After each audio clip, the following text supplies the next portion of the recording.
Charlotte, we miss you. Everybody in the class say hi, Charlotte. Hi, Charlotte. All right. We're talking for our opening prayer time about Singapore, which became independent from Britain in 1965, 7 years before I was born.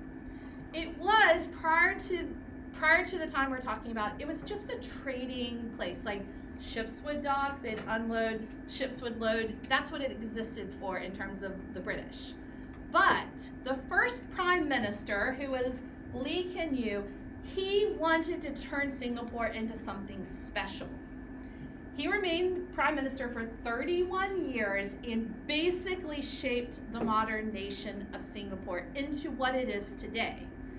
It is astonishing, actually, what he accomplished, because today Singapore is the world's 4th leading financial center. Pause and consider that. We're talking about this little city country of Singapore. We're putting it up against New York, Paris, the largest Chinese cities, Japan, all of these financial centers, and of all of those, Singapore is number 4 in the world as a financial center. It's also very tiny. There are 5.7 million people in all of Singapore, but it's only 280 square miles. I know you know that that's small, but I gave you a point of comparison. Our state is 42,775 square miles. They're 280. The smallest state in the entire United States is Rhode Island. It's 1,214 square miles. Singapore, 280 for a whole country. It's tiny. So how did Lee Kuan Yew become, basically how did he make Singapore such an astonishing place? He did it by having this really, really strict set of rules that he implemented. And he decided he was going to clean up the country, he was going to make it amazing, he was going to make it a showpiece. And he did, but with a little bit of help from fear, because he was a strong proponent of corporal punishment. Do you guys know what that word means? Corporal punishment is spanking or any other physical forms of punishment.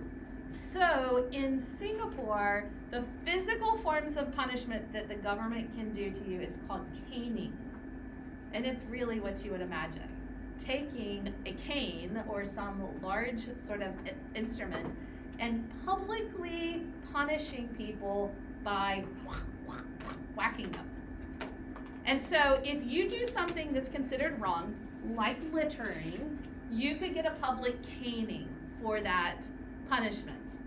Though it's a lot better than getting hung for it, right? Because he was also a strong proponent of hanging people. The death penalty was used for all sorts of things, including gun control. They had a strict no gun rule. If you're caught with a gun, you will be executed. If you are caught with even the smallest amount of illegal drugs, executed. So you're getting corporal punishment, public embarrassment and pain, for the smallest infractions. You're getting death penalty for larger infractions. This is a very cleaned up society. You could get caning for litter, graffiti, jaywalking. You know what jaywalking is? Yeah. Crossing the street without being at the crosswalk. That's crazy. Spitting, publicly spitting, chewing gum, and not flushing the toilet in public. Hey, that's understandable. That's disgusting. Well, he thought they were all disgusting, and he was the one making the rules.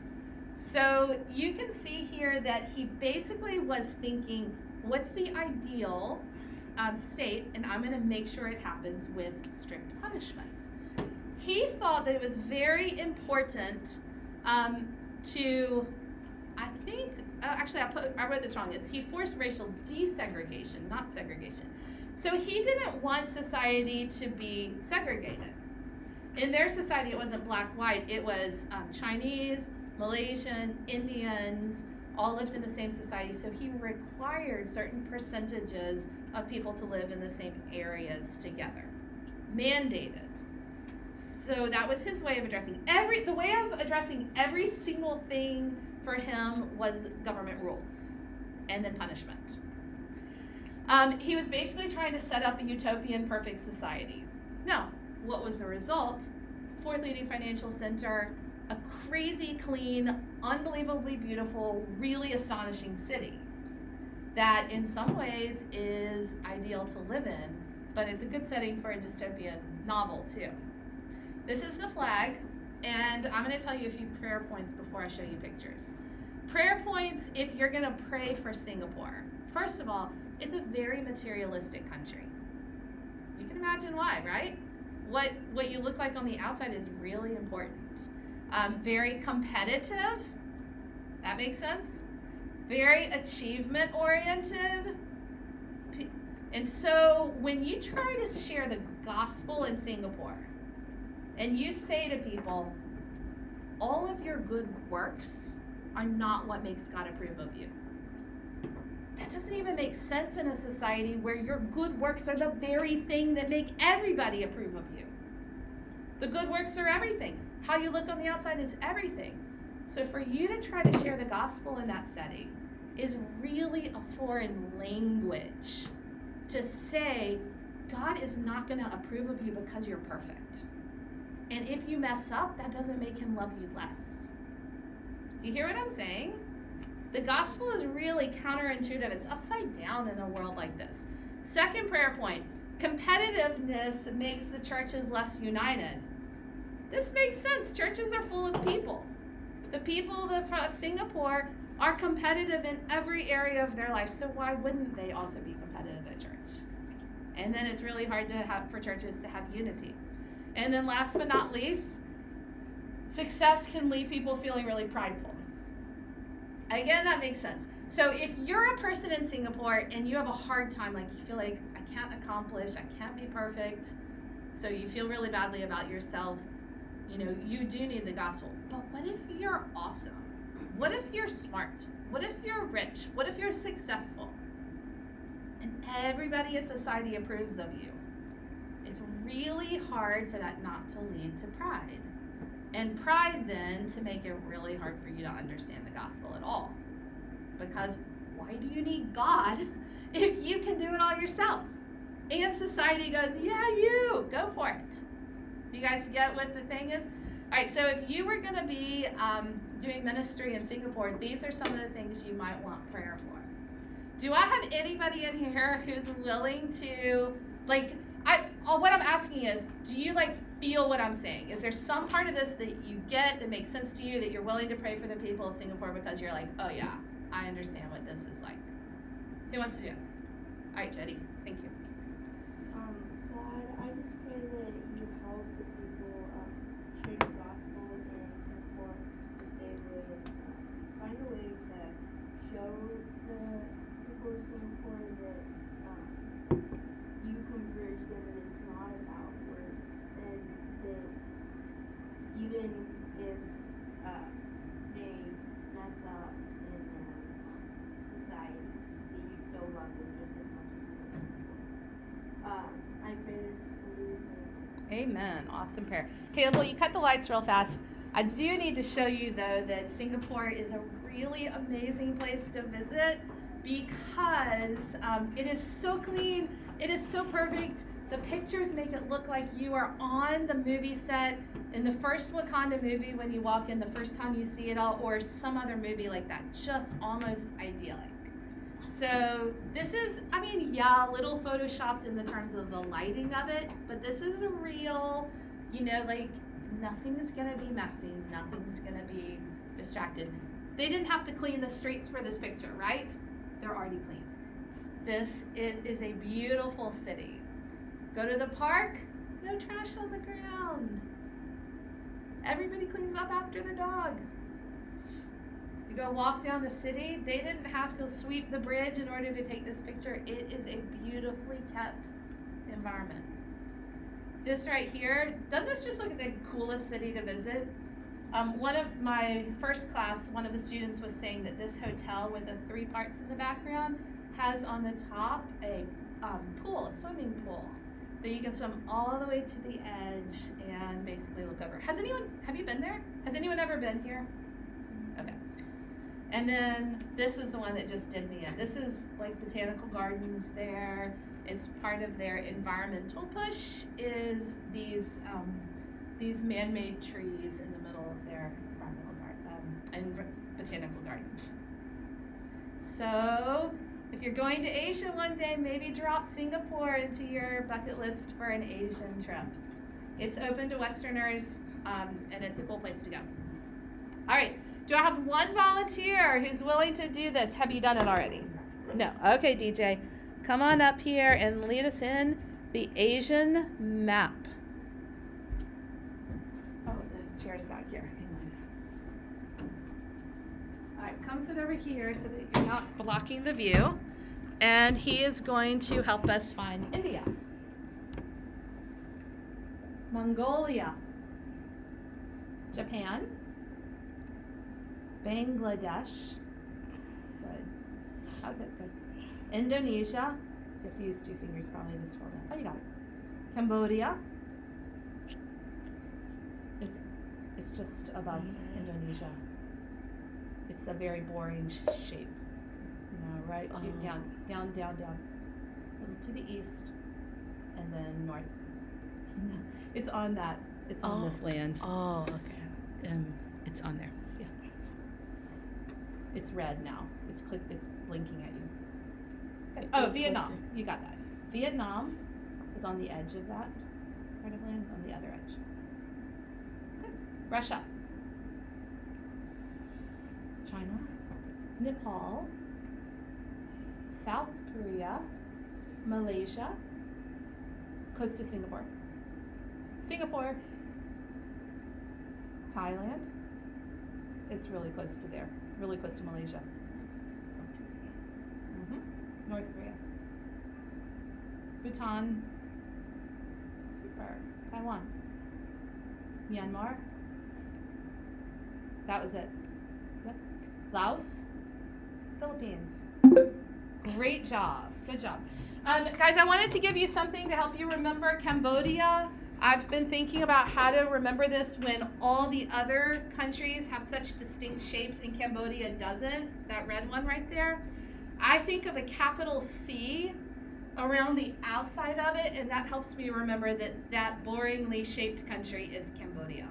I think it's the only, besides China, it's a C nation. All right.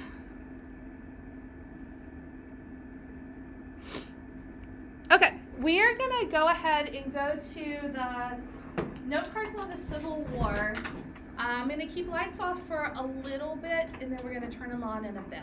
But this one is pretty straightforward. DJ, what's the bloody and costly battle that was the first major battle of the Civil War fought in the North?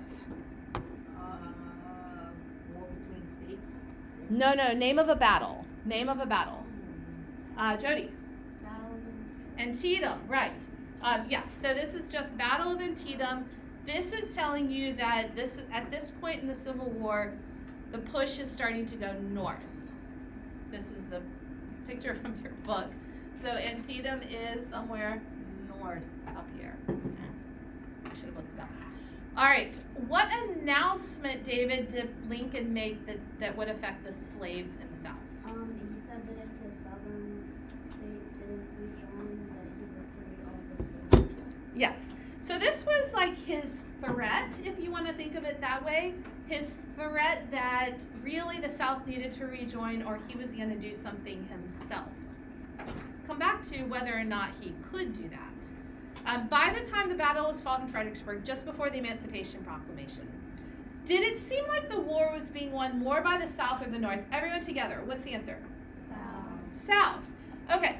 A bunch of people writing about the Civil War over the weekend said to me something like this.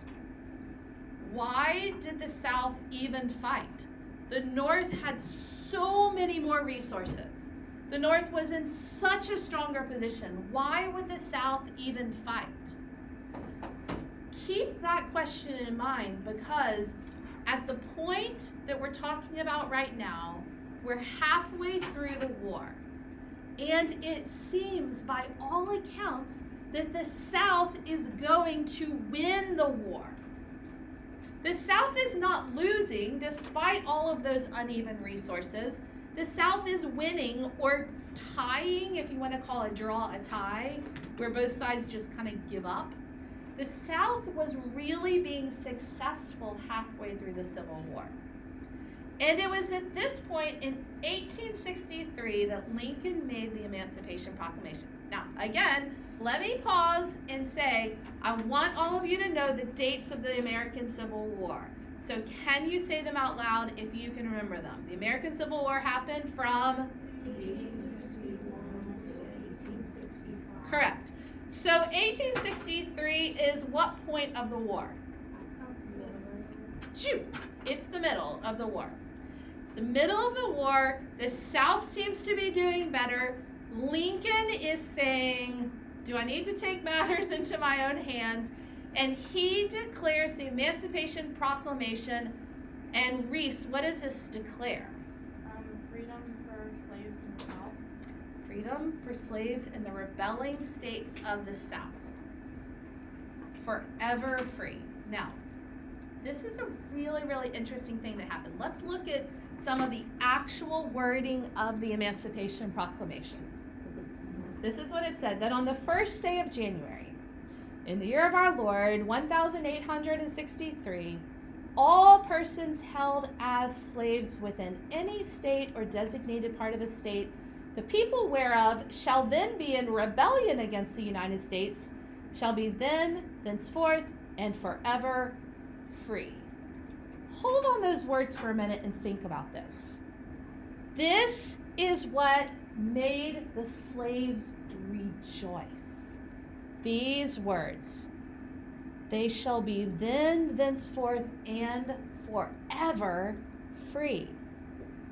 This is why so many slaves saw Lincoln as their savior, finally bringing to them the freedom they had so long wanted. Now keep looking here. And the executive government of the United States, including the military and naval authority thereof, will recognize and maintain the freedoms of such persons.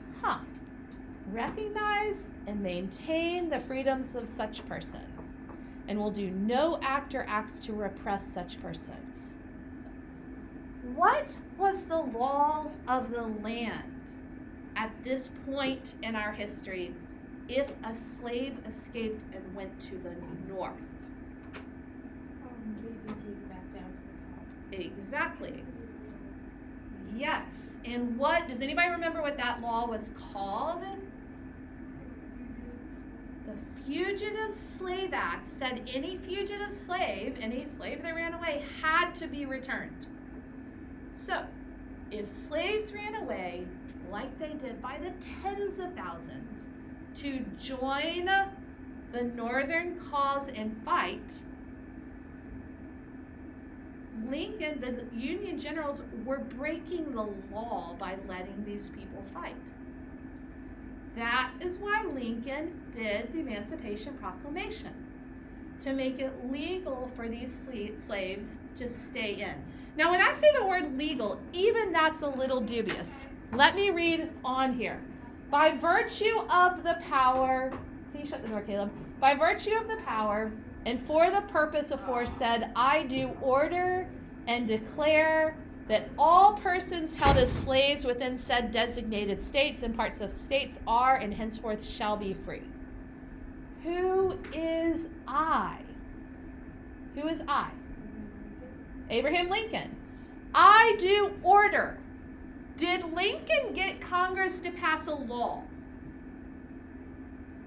Did Congress make a law that said the slaves were free? Yes or no? No. What is this called? What is it called when a president says, I do order? An executive order, because the president's the executive of the country. I do order. Do you guys know what executive orders are supposed to be for?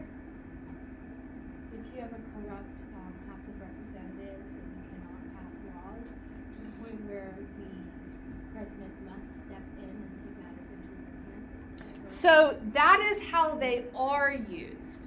That's not their intention. The intention of the executive order is for the president to do things like declaring a day of Thanksgiving or acknowledging somebody who's done something really great. Like, you know, you could be like, oh, Rosa Parks was really important in the Civil Rights Act, so by executive order, I'm gonna say, like, she deserves an award. The executive order is intended for minor things. So when a president uses it to bypass Congress, the president is doing something pretty drastic. Do you guys think that happens today? Do you think presidents use executive orders to get around making laws today? All the time. And when they do that, it's been done by people on both sides, Democrats, Republicans. I could name the last 6 presidents and tell you significant things that presidents have done to get around Congress. But when a president makes an executive order, what can the next president do? Undo it. How? By just doing a different executive order. So when presidents pass things that are supposed to go through Congress, when they declare things, the next president can undeclare them by just saying something different. So that means that the election of 1864 was really important. Abraham Lincoln ran for election. And do you guys remember, I think I told you who he was running against. Do you remember who he was running against? It was the general that he'd fired. The general he thought was a bad general, so he let him go. So this general was ticked off at Lincoln, was trying to become the president, and said, if you elect me, I'll pull us out of the war. I'll let the South go. They can be their own country. I'll end this war right now. That's an important election, right? And he could have turned around and taken back the Emancipation Proclamation. There's a lot that could have happened. Because of this, after Lincoln did the Emancipation Proclamation, he tried to get Congress to pass an actual law. And we already said, no, of course, not all the slaves were freed by the Emancipation Proclamation. So the law that Congress started working on that would declare freedom was called, who hasn't answered yet? Tag it. What was it called? It was the 13th Amendment. 3 different amendments were passed around this time in the United States. The 13th Amendment was the one that provided for constitutional right to freedom for all of the slaves, and people aren't allowed to be slaves anymore. There was also the 14th and the 15th Amendment, which were important. But you would think it'd be really easy to pass the 13th Amendment, but it wasn't. Senate passed it really fast. The Congress, Lincoln had to go personally and go lobby for it, but eventually he got it passed before the southern states had been restored to the Union. Why did that matter? Why was it a big deal that it had to get passed before the southern states got pulled back in? What do you think, Willow? How do you think the southern states might have voted if they'd been asked to vote on an amendment? Yeah, they'd be like, we wanted slaves. That's what we just fought for. We're not going to vote to get rid of slavery in an amendment. So it was really important to Lincoln that he also get this passed before the southern slaves came back and were voting members of the United States. This is what it said. Here are the controversial words. Are you ready? And it's very short. Here's the 13th Amendment. Neither slavery nor involuntary servitude, except as a punishment for a crime whereof the party shall have been duly convicted. So like prisoners are allowed to be put into essential slavery in prisons.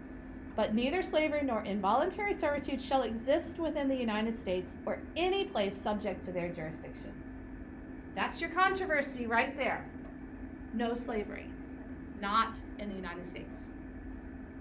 13th Amendment is the amendment that outlawed slavery.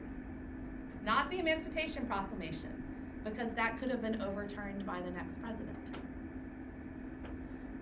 All right, let's move on with the war by looking at how did the tide of the war turn. Who wants to answer this? This was kind of a complicated one, but I hope you enjoyed this story. David, how did Lee surprise the Union when they intended to surprise him? The Union were kind of following him and hoping to attack him from the back, but then they kind of stalled sort of, and Yes. so he split his army into two, and half of them moved back around the Union army and surprised them. Yes. All right, so this is such a kind of important story in the entire Civil War story that I'm going to show you guys a video on the Battle of Chancellorsburg.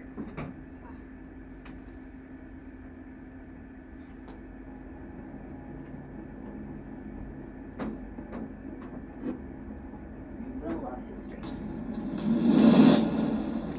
The new Union commander, General Joseph Hooker, devised a plan that he believed would outmaneuver Lee and trap his army outside Fredericksburg, Virginia.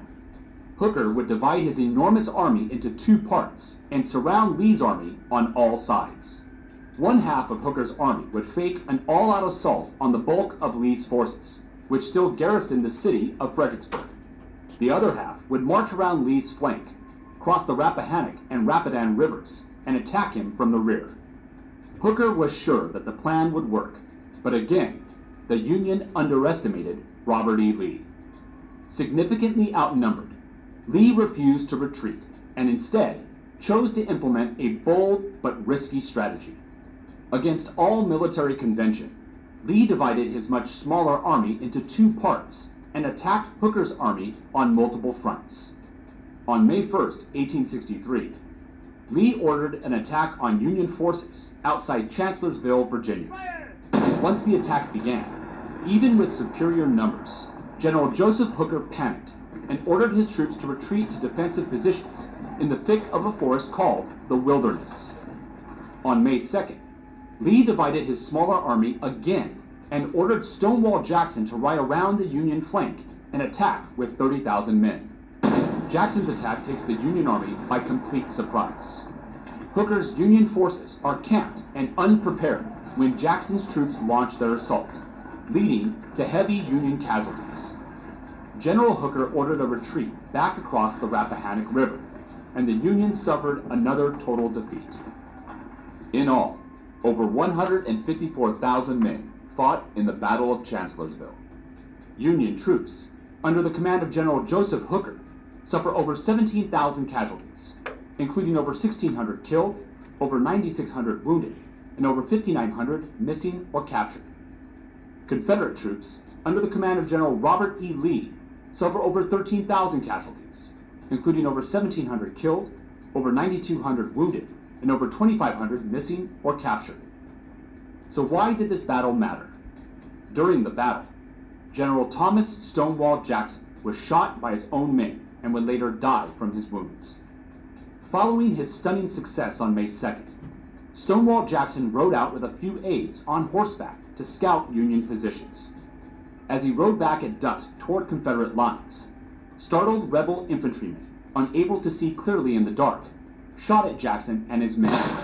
Jackson was shot twice in his left arm, which was immediately amputated. A week later, Jackson developed pneumonia and died. Lee had lost his best general. The South had lost a valuable commander. Jackson's death would significantly impact the war. The Confederate victory at Chancellorsville gave the South momentum in the Civil War. Robert E. Lee boldly took risks to turn what appeared to be a certain defeat into a stunning victory. Despite heavy losses on both sides, the Confederates now had the upper hand in the war. Union forces were demoralized, and morale in the North was waning. Confederate forces were beginning to believe in the invincibility of their commanders, especially Robert E. Lee. Chancellorsville was Lee's masterpiece, and his men were now willing to follow him anywhere.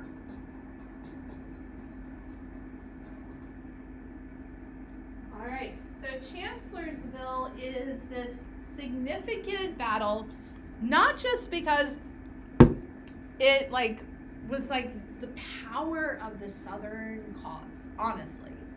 But also because it was the last time the South was really powerful. Are you guys like catching the vibe of it? Do you feel that? Like both that like, wow, the South seemed unstoppable, and like, oh, but losing Jackson was also the beginning of the end for them. Any thoughts on that?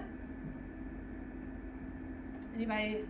Thoughts, observations, just questions, anything that's coming up when you think about that?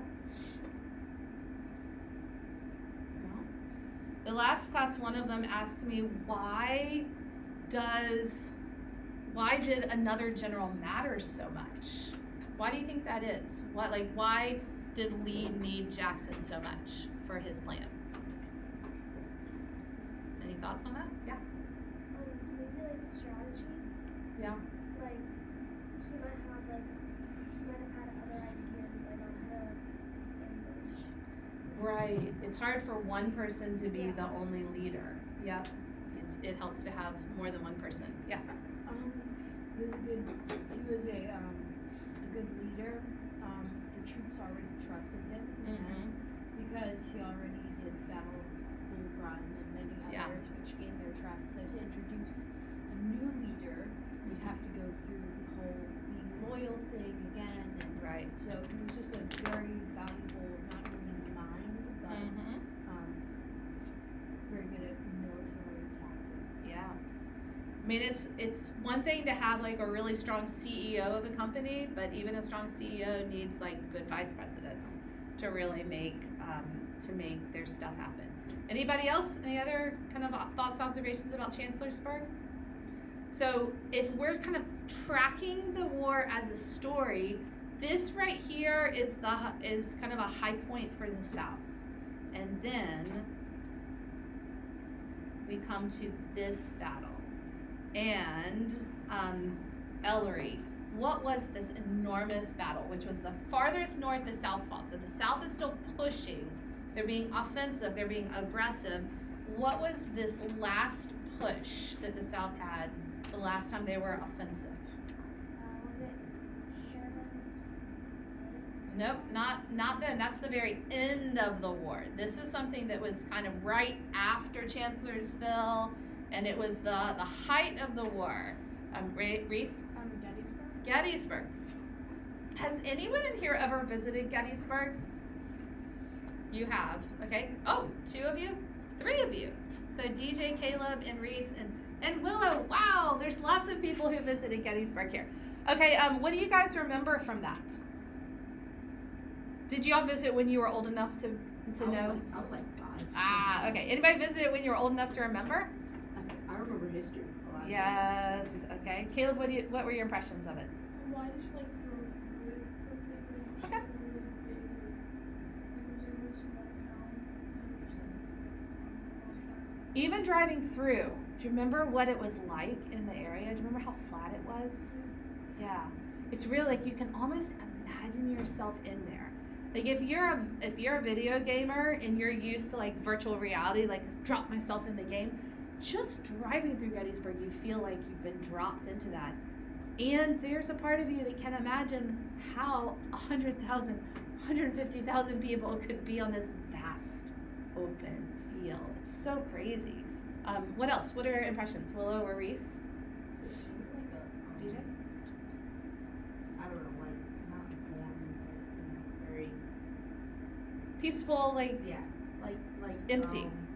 It's very empty. I can't find the word right now, but Yeah, it's not like a super exciting place to look at. It's very kind of farmland, plain.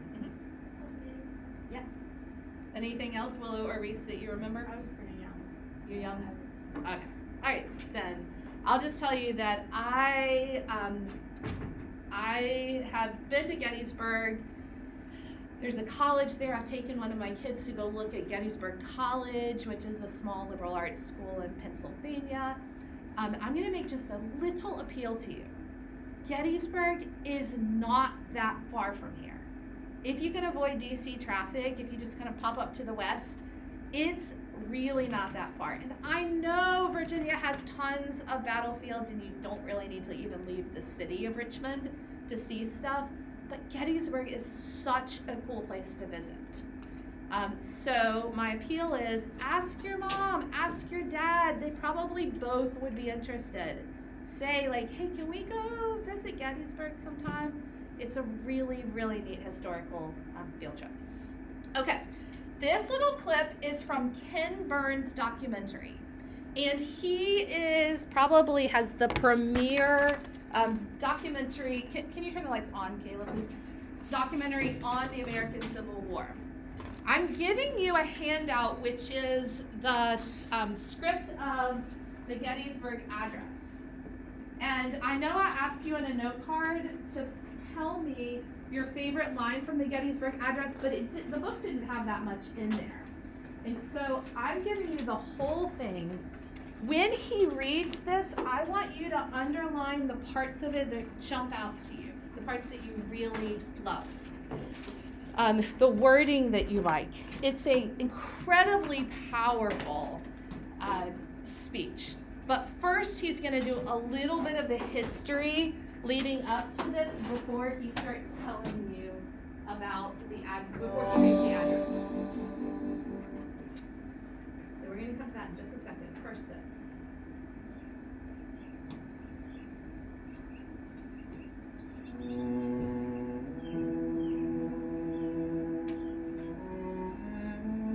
The Civil War was fought in 10,000 places, at Big Bend, Big Sandy, and the Big Sunflower River. From Bunker Hill, West Virginia, and Blue Springs, Tennessee, and Cairo, Illinois, to Golgotha Church, Georgia, and Christiansburg, Kentucky. At Citrus Point on the Cimarron River, and along Cowskin Bottom. At Pebbly Run and La Glorieta Pass, and Gettysburg. I think if I had my choice of all the moments to be present at it in that war period, it would be at Gettysburg during Lincoln's delivery of his speech. Maybe to have seen him craft those beautiful words, those marvelous healing words, and then deliver them. They were for everyone for all time. They subsumed the entire war and all in it. It showed his compassion for everyone, his love for his people. That's what I'd like to be.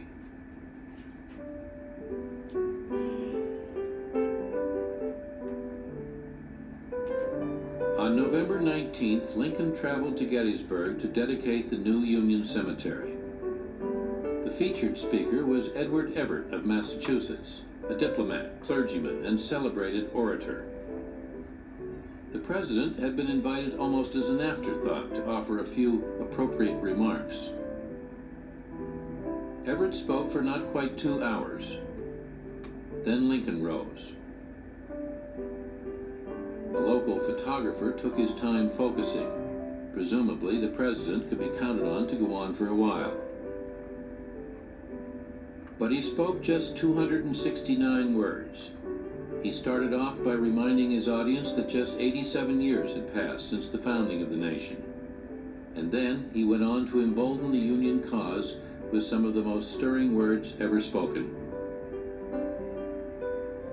Lincoln was heading back to his seat before the photographer could open the shutter.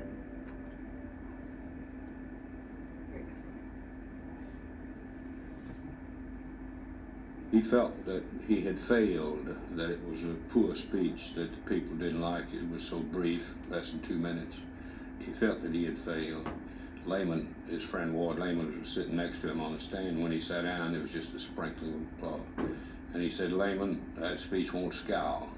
That's what you say about a plow in the prairies when the mud doesn't come off it." The cheek of every American must tingle with shame as he reads the silly, flat, dishwatery utterances of the man who has to be pointed out to intelligent foreigners as the President of the United States. Chicago Times. Dear Mr. President, I should be glad if I could flatter myself that I came as near to the central idea of the occasion in 2 hours as you did in 2 minutes. Edward Everett.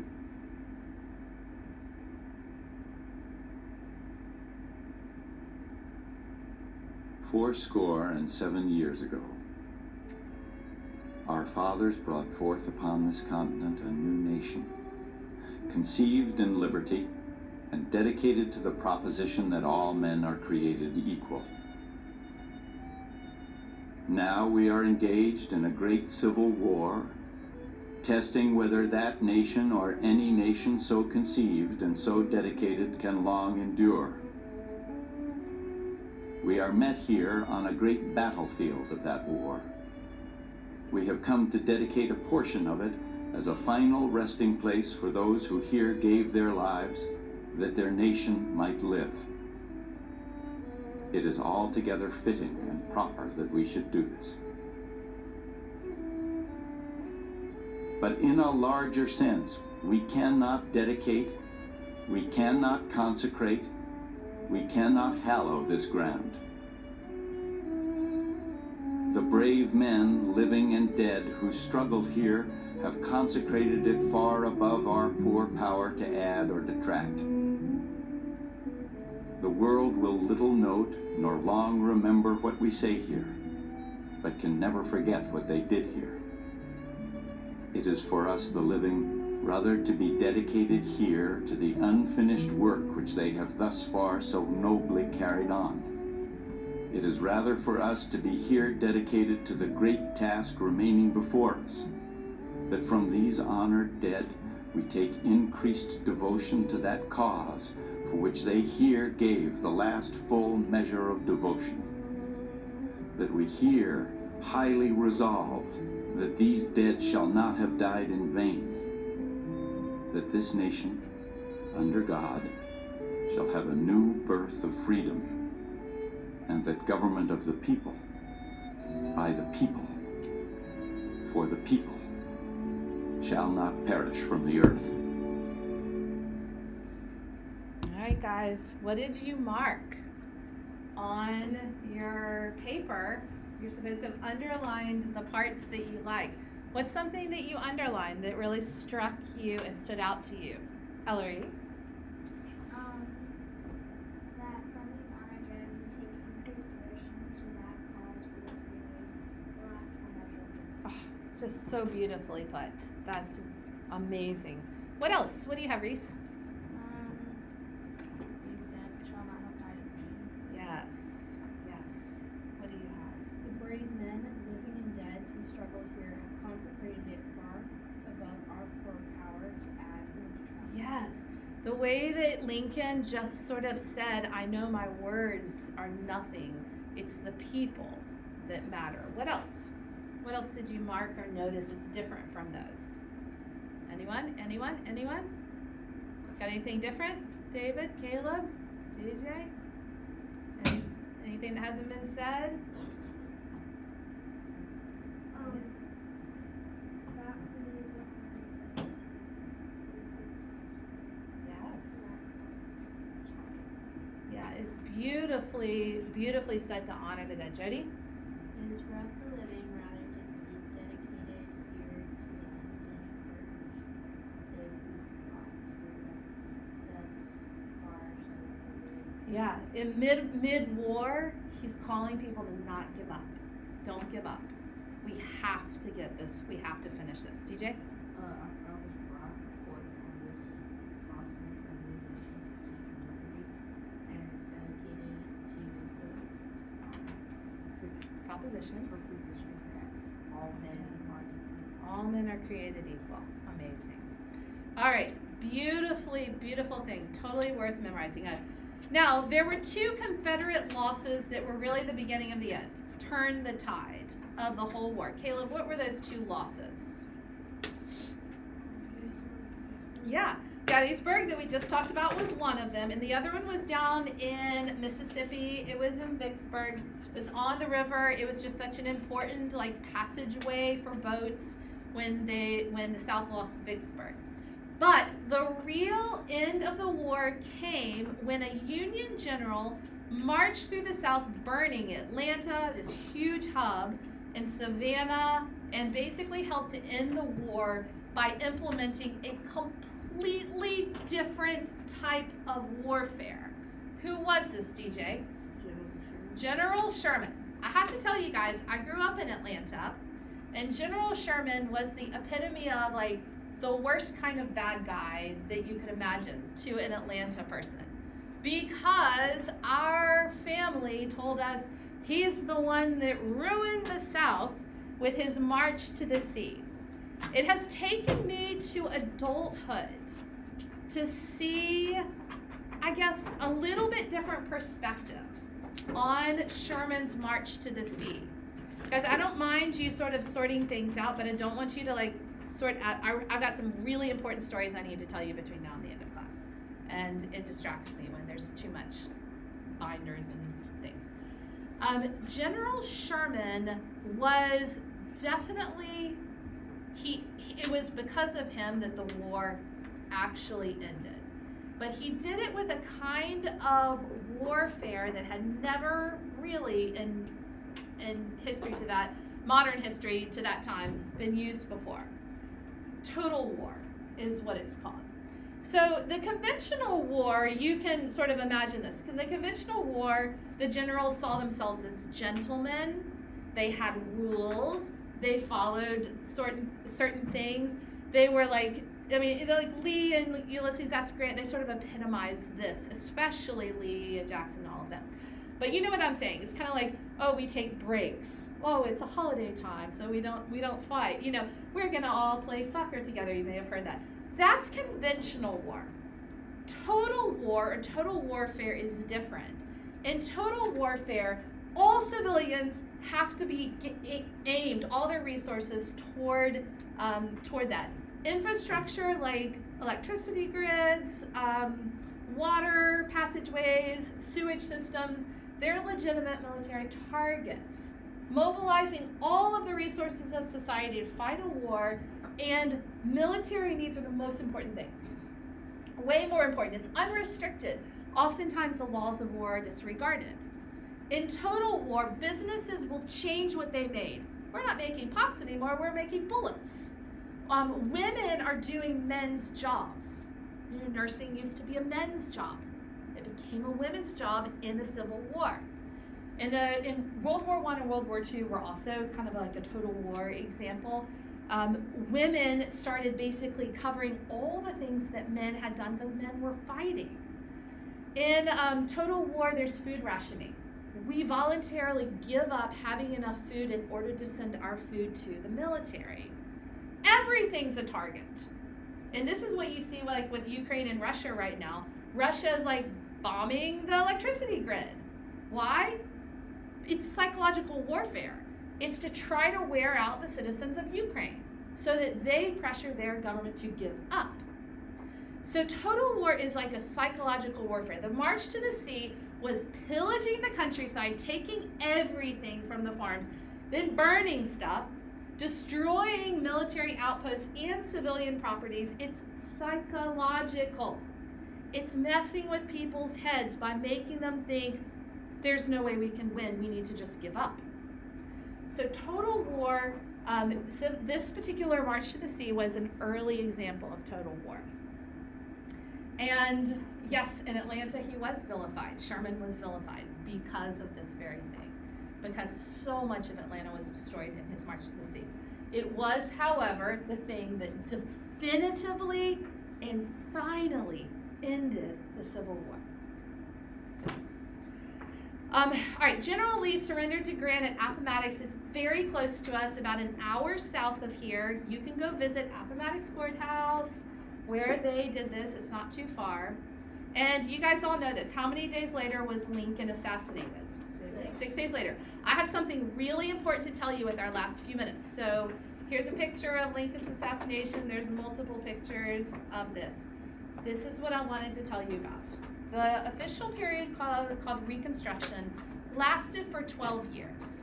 But Reconstruction itself was a really significant period where the United States of America government was trying to bring the South back into the states, like kind of reconcile, and at the same time figure out how to help, guys, I need you to stop and listen, how to help these newly freed slaves have a real life.